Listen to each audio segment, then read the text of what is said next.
is Mark Bell of supertraining.tv, Super Training Gym, the strongest gym in the West. And we're here today with Ed Coan, and we're gonna show you how to do a sumo deadlift. Now put your shins all the way up against the bar. No, stand up against the bar with it.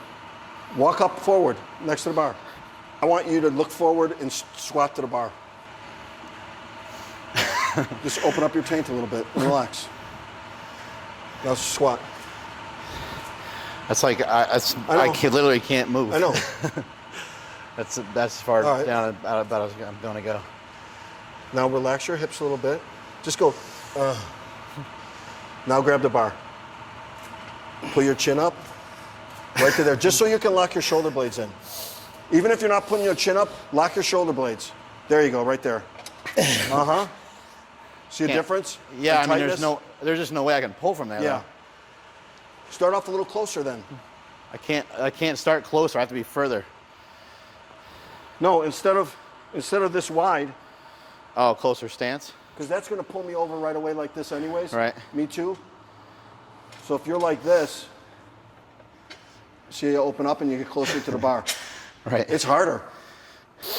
Now squat.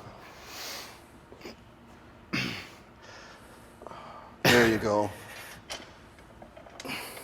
Get that push just feel and pull. like completely powerless right here, though. But nothing. See what you want to do is you're only thinking about pushing from the bottom. Right. We want to push and pull. So you're going to feel a little push here, here, and the rest is going to be a pull. Okay. Like sumo, everyone tried to push it too much and not pull. So that's why you get dragged forward too much.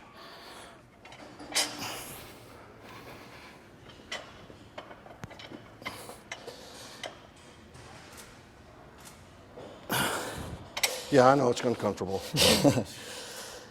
I mean, between my knees being shot and like I don't feel like I have any, there's like a lot of slack right here. The only way I can get tight is to go like that. That's the only way there's like, that's the only way there's any sort of connection. And that's a mobility problem. Yeah, oh yeah. Huge mobility problem, yeah. Okay. Yeah, so what you'll do is you'll practice out here, and then all I want you to do is just practice going like this. Just dropping down. Just hold it.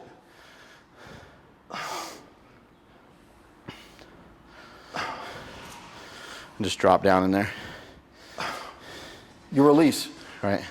It's releasing. What you're doing is you're going down to here, and it's locking up, and then you're in this position, you can't get down. Yeah. Stay here for a second and just go, and release it. Right. That'll be a little better. Try that in the next time with this. Chest and chin. Let's have Silent Mike come up here to demo. We'll have Coach Coan coach him through it. And what are some of the things we're trying to focus on here? It's sumo deadlift is more of a technique thing, because even though you do use muscle, of course, it's more technical, where if you get out of the groove in any way, shape, or form, you miss the lift. It's not like you can muscle your way through the lift as easy as a conventional deadlift. So he sets up. And see how he relaxes his hips a little bit? Yeah. And he stays open. Again, opening. Right. Taint? Open up the taint. Taint opener. And the width is just dependent on the person. Yeah. I have short legs and a long torso and a big wide back, which my strength was. So I'd go a little closer and use a little bit more back than most people.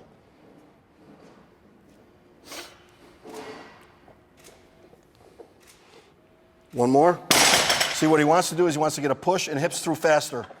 One more. Get your chin and chest up faster. In. There you go. Yeah. See, when I coach, I like to watch from like this angle on squats and deadlifts.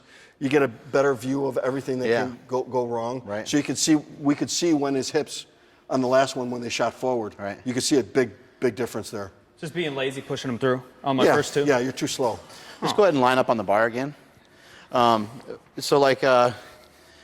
It's important for him to get his knees out, right, during this lift to kind of make room for the barbell. Yeah, right? you want to open up. If you close up, you're not using your adductors like you should. Right. And you got to kind of open up and get your knees kind of out where your feet are. Yeah. So when I grab the bar, I actually take the tension off the bar, and I will pull myself in closer to the bar when I'm down there. Can you just show us? Sure. So you'll see my stance is a lot So closer. everyone on the internet has this question for you. Why did you use this stance? You got this weird quasi sumo conventional pull. I did a lot of conventional work, and my back was really strong, and my legs are like this long. so That's not the only thing I need that long. Yeah, well, that's all right. Hey now. And so if I went any wider, I would be way too far over. Okay. So a little bit closer, because of my long torso, I can stay a little more upright. And you see how I pull myself in. I don't just set up here, go here and start here, or else I'm forward. So I'll actually pull against the bar and see how I pull my feet in and get my adductors. Everything's out. So then it's more of a straight pull. And again, it's a little bit of a push and a lot of pull for me. My favorite assistance exercise was bent rows, because I could use my upper back and keep that position. What are some of the differences between a sumo pull and a conventional pull? Like, what's the main focus of a sumo pull, would you say? They're almost the same as far as using legs, hips, and back, except with a conventional, it happens later and it takes longer. Okay. The sumo, you have to be right on the spot, right away, or there's not enough time for error. Is there anything in particular that goes along with sumo pulling as an assistance movement, or are they similar for sumo and conventional? Pretty much similar. The thing that helped me most on sumos was more dead stop reps to develop those adductors, and that pattern has to be so much more perfect in conventional. Stop and letting the weight rest on the floor and then pull. Yeah, but see, what I do is okay, I get the first one up. When I stop, I don't go, and I don't do that. I stop, let a little air out, stay tight, and then re-pull. Can you just show us? Well, I don't know if I can even do this. He's a little stiff, so we'll give him some slack. I haven't really here. done sumo in Let's just do 3 reps. 15 years. I'm sure it won't look too bad. Yeah, there you go. It's kind of all one motion when you do it. I always feel like I'm doing 2 separate motions. Yeah. Because what you want to do, since there's no time between the transition, right? Because if there's any period of time that there's a lapse, you missed it. Yeah, you're bleeding out some energy. Yeah, you can't muscle it through like a conventional. Right. So that's why I keep my tightness, is it teach me how to stay tight for when I set up. Yeah, so when you're doing all 3 of those reps, even though you're letting the weight rest on the floor, I'm still keeping tension on the bar, staying tight. Remember, get that push here, chest and chin. Get that chin up. Look straight. Hips forward. Stay tight. Hips forward. Hips forward. See, even with Mike, I think Mike in that position lacks mobility, because you see how he's not getting out of push? Right. It's more just a pull. Right. So he could probably come in a little bit closer to get a little more push on his quads. And what we talked about the squats, like with his stance, just a little bit at a time to see when. Then you can find your exact spot. Yeah, I'm not super good at like getting my knees out. I'm all so you jacked up might in have here. to go a little bit closer, but just a little bit every week. Then you find your exact spot. And that's just to get a little more Where quads if you involved. keep shifting it too much, you never find your exact spot, and it always feels like crap. You're always guessing. Yeah. So when there's a mobility issue, you kind of play around with the forms a little bit. Play around and realize you're not the same guy on the internet that you just watched on Facebook or whatever. Yeah, right. Yeah. You're not Belev or Podziev or Milanichev or one of these guys. You're you. I think that's so. There's going to be a little bit of a change to it. Yeah, that's a huge, thing. I go to a lot of gyms and we do a lot of seminars, and people are guys like, but Pozdiev, Yeah, you're not him. He does sumo and he's You're out not here him. and he does KK. stiff leg and he does I this. couldn't deadlift like those guys. I had to deadlift like me. Right. Yeah. What about grip work? You ever do any grip work? I know you got some mitts on you. When I was younger, I did, and that was just standing in a power wrap, grabbing like the smooth part of the bar, having someone help it up and hold it. Yeah. Pull up, lean back a little bit. You do this for a weight or for time or for reps? Both. Time. So you'll lean back. Usually I'll hold it for 30 seconds. And a lot of times when you get heavy, you'll have to have someone balance it a little bit so it doesn't tip from side to side. Somebody kind of be. But being strong is part of having balance too. When I was 181, I did 465 for 30 seconds. Yeah. And sometimes there's a little balance issue, so someone might balance it for you, but yeah, your forearms kind of. Oh yeah, after doing a set like that, I'd drop down to the ground, screaming, trying to open up my hand. It was so fucking hurt and all white and flat and yeah. But I used to do that. I never really got anything out of forearm work. It was all in the fingers. Here, I'll show you the difference. Shake my hand all the way in. Mm-hmm. All right, you feel that? You can hang pretty good with that. Right. Okay, now just go to fingers. Yeah, and then now squeeze. Right. Watch this. Feel the difference? Now, I'm not using these two. I'm just using this. Yeah. And you can see it's just your crush. fingers. Yeah. So these are the weak links. So I used to train these. I used to hang from these, like a monkey, like the old some of the old grippers. I just used to use the fingertips and just use those fingers to try to practice. But anything once they get strong, and then you'll feel it. Right. Like, do you ever grab a bar and just know you're going to get it? Yeah, it feels awesome. That's the best feeling in the world. I've only done that with 135. Is there any other thing? What would you say maybe are about three tips for a sumo deadlift? First of all, on your setup, relax. Wait to yourself. Give yourself enough time to get in the position you want to be in to do the lift. Because like we said, it's very technical. There's no room for error. Right. There's not as much room for error. So after you get that spot, I'll take the slack out of the bar. So I'll pull against the bar and pull against the bar and tighten my back to get my chest up. And then from there, you can see where my legs are going to start to push. They push and then it pulls. And actually, most of the time, I'll push, my legs will lock out, and then my hips will lock out. Right. So my legs are actually locking out before that.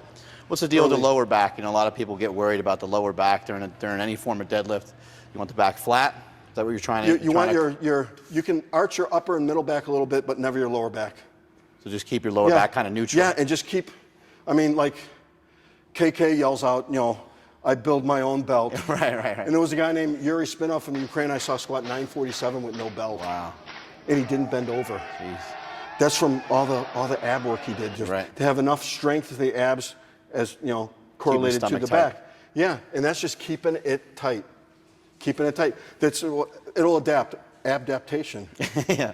It'll adapt to that stress load. It has to, or else it's going to die. Right. So doing some deadlifts here and there with no belt, or some squats with no belt once in a while, a set of reps or something, will build that core better than any ab exercise known to mankind. Because your body has to adapt from here to here. You have to stabilize it. It has to. What about going into a contest? How would you train your sumo pull? I know you've said for in the me, past. I would train mostly conventional. Before a meet, it would be a conventional with no belt or deficit deadlifts or stiff legs in the off season to get all those little weak points stronger. And then the sumos was usually 6 workouts, which was about 8 weeks before a meet. Okay. I would just do 2 weeks of 5s, 2 weeks of triples, 1 week of doubles, and I was done. And you're ready to go? I was done. That way I didn't overtrain. What was the purpose behind that? Not to overtrain, because being that you're already in a squat cycle too, right, and a bench cycle, it's easy to overtax your nervous system. And especially with your adductors and your lower back and hips, doing all that heavy squatting, too much sumo work would just destroy my squat. You just mentioned different deficits. Do you ever do like rack pulls or block pulls or any other variation? I never cared for rack pulls, because you could put your body in the exact position, be able to pull the weight. And you're not getting, it doesn't transfer over. Maybe? Yeah, you can see a guy do like 1,000 pounds from the knees. And instead of being in this position here, where he pulls it like this, they always go. Kind of squat. It's an unrealistic position. Yeah, it doesn't transfer over. It's just a play position. So you said maybe deficits, stiff legs. Any other variations you used? If you did any rack work, it would probably be from somewhere like down here. Yeah. Yeah, below the shin, or below the knee, excuse me. Yeah, that's all. You did a 887 pull conventional, yes, and a 901 sumo. Yeah. Do you think it's important for most people to be proficient at both? Yes, at least you may not be proficient as far as the numbers may not be that close, but you're getting stronger. And if they should both be moving. Yeah, if there's a weakness somewhere and you make it stronger, it all gets stronger in the long run. It's like, you know, putting together, if you got stronger in 10 different ways or something, I don't know if we could number, you know, either let's say you were able to do more of a 1 rep max or more of a 5 rep max, or your technique got better, or your confidence got better. Speed. Your speed got better. If all of a sudden during a course of 1 or 2 training cycles, all those things come together at the end, wow, you're a big package of monster. Yeah. At the end. You don't have those weaknesses that you used to. So what's going to happen? Your total, your lifts, your physique, your attitude, everything is going to be positive. We just talk about Mark's big package? Can we rewind that? Monster package, I heard, and he said something about my amazing physique. Yeah. That's kind of all I heard. I got it. Come on. Push. Pull now, let's go. Push. Yep. All the way Come on. through. There you go. Hold it up there. Nice. A lot of people make it too difficult. It's pretty easy. You bend down, you pull the bar. Right. And then you'll start, by doing more and more repetitions with light enough weight, you'll start to develop your own style and figure out how to do it right. You just pay attention, just watch the internet. Well, actually watch the stuff that we do. Right. Because we're making it simple, making it easy for people, showing different angles and explaining it in English as Right. a layman can understand. We don't need all these fancy terms to come up with some weird scientific way Right. to do the same thing everyone's been doing for 50 years already. Right. So it's actually pretty simple. You know, sumo, set up, bend down, push and pull. Get your hips forward. Conventional, set up, point your toes slightly out to activate your glutes. Pull against the bar, squeeze your shoulder blades together. Up, in. Somebody who's watching this who's pretty new to lifting, maybe they deadlift around 3 plates or so. You know, what kind of set and rep scheme would you prescribe for them for their deadlift without seeing them, obviously? But Sets of 8 to start with before going on those to are anything those are heavy. hard. That's tough. It's a real bitch. hard. Well, you know what?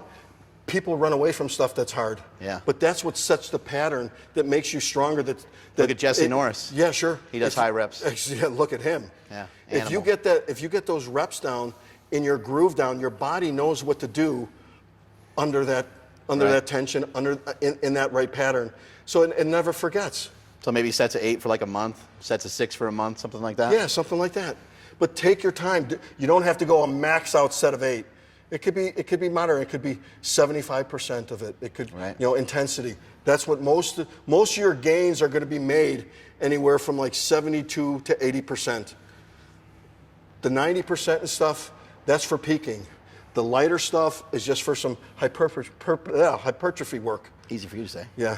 So right in between is where all your strength is going. And that's usually, sets of 5s, sets of triples, and stuff like that. And that is it from supertraining.tv. Chest and chin. Now just get your chin up a little bit at the start and use your hips early. Pull it in and use your hips. One more time. Right when you get near your knees, use your hips. In. See the difference? Right there. It shortens the movement just by a little.